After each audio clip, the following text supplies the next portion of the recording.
पाकिस्तान और बांग्लादेश भारत के खिलाफ एक बड़ा षड्यंत्र रच रहे थे जो पूरी तरह से नाकाम हो गया है। और इन तीनों देशों के षड्यंत्र पर पानी फेरने वाला और कोई नहीं बल्कि भारत का बेहद करीबी नेपाल है। दरअसल चीन, पाकिस्तान और बांग्लादेश एक नया सार्क मतलब दक्षिण एशियाई क्षेत्रीय सहयोग संगठन बनाने का सपना देख रहे थे, वो भी बिना भारत के। वो भारत को किनारा करना चाहते थे, लेकिन नेपाल ने भारत से अपनी दोस्ती निभाते हुए ऐसा करने से साफ इनकार कर दिया। आपको बताएंगे तीनों देशों का इसके पीछे क्या उद्देश्य था, वो ऐसा क्यों करना चाहते थे, वो भारत के खिलाफ क्या साजिश रच रहे थे।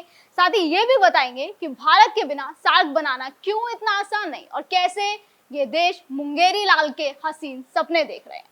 लेकिन उससे पहले बताते हैं कि नेपाल ने चीन, पाकिस्तान और बांग्लादेश के इस प्रस्ताव पर क्या कहा। नेपाल इस वक्त सार्क का अध्यक्ष है और नेपाल में ही वर्तमान सार्क का सचिवालय भी है। लिहाजा चीन, पाकिस्तान और बांग्लादेश की तरफ से भारत के बिना सार्क संगठन बनाने का प्रस्ताव रखा गया। लेकिन नेपाल ने तीनों से साफ साफ कह दिया कि वो भारत के बिना कोई भी ऐसा संगठन नहीं बनाएगा और वो इसके पक्ष में कतई भी नहीं है, बल्कि मौजूदा सार्क को ही रीजनरेट करके उसे ही योग्य बनाने के पक्ष में है। हालांकि मीडिया रिपोर्ट्स ये भी दावा कर रही हैं कि चीन ने अभी तक नेपाल को इस नए सार्क में शामिल करने के लिए नहीं कहा है। आपको याद होगा कि 19 जून 2025 को पाकिस्तान, चीन और बांग्लादेश के बीच एक बैठक हुई थी, जो तीनों देशों के बीच होने वाली पहली त्रिपक्षीय बैठक थी। ये बैठक चीन के कुनमिंग शहर में हुई थी, जो 9वें चीन दक्षिण एशियाई प्रदर्शनी और 6ठे चीन दक्षिण एशिया सहयोग मंच के अवसर पर आयोजित की गई थी। लेकिन इसका मकसद केवल ये आयोजन नहीं था, इसका मकसद भारत के खिलाफ उस जाल को बुनना था जिसे बुनने में वो पूरी तरह से फिलहाल नाकाम रहा। कहा जा रहा है कि इस बैठक के दौरान तीनों देशों ने भारत के खिलाफ षड्यंत्र रचा और भारत को अलग थलग करने का प्लान बनाया। चीन और पाकिस्तान लंबे समय से भारत के क्षेत्र प्रभाव को कम करने की कोशिश कर रहे हैं। सार्क में भारत की केंद्र भूमिका और यह संगठन भारत के लिए एक मजबूत मंच रहा है। आखिरी बार सार्क का शिखर सम्मेलन नवंबर 2014 में नेपाल के काठमांडू में हुआ था।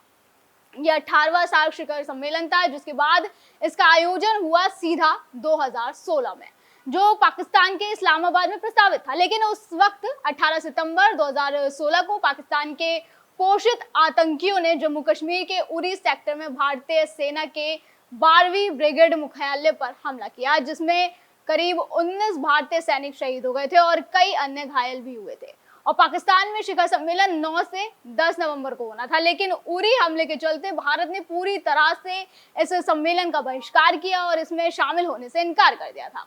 वहीं बांग्लादेश, भूटान और अफगानिस्तान ने भी इस बात के लिए भारत का समर्थन किया। नतीजा ये हुआ कि शिखर सम्मेलन को ही रद्द करना पड़ गया। उसके बाद से अब तक ये शिखर सम्मेलन नहीं हुआ है, कोई शिखर सम्मेलन नहीं हुआ।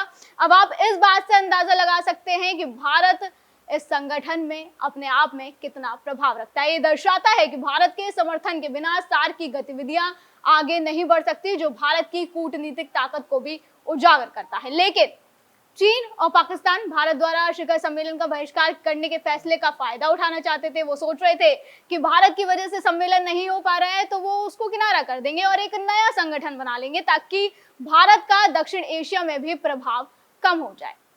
देखिए, चीन अपनी BRI परियोजना के जरिए दक्षिण एशिया में आर्थिक और सामरिक प्रभाव बढ़ा रहा है। बांग्लादेश और पाकिस्तान जैसे देशों में चीनी निवेश और परियोजनाओं जैसे ग्वादर पोर्ट और तिस्ता नदी प्रबंधन परियोजना पहले से ही मौजूद है और एक नया संगठन बनाकर चीन क्षेत्रीय कनेक्टिविटी और व्यापार को अपने नियंत्रण में लाना चाहता है, जिससे वो दक्षिण एशिया में अपनी स्थिति को और मजबूत कर सके। इसके अलावा पाकिस्तान ने तो हमेशा से ही भारत के खिलाफ क्षेत्रीय और अंतर्राष्ट्रीय मंचों पर रणनीतियां अपनाई हैं।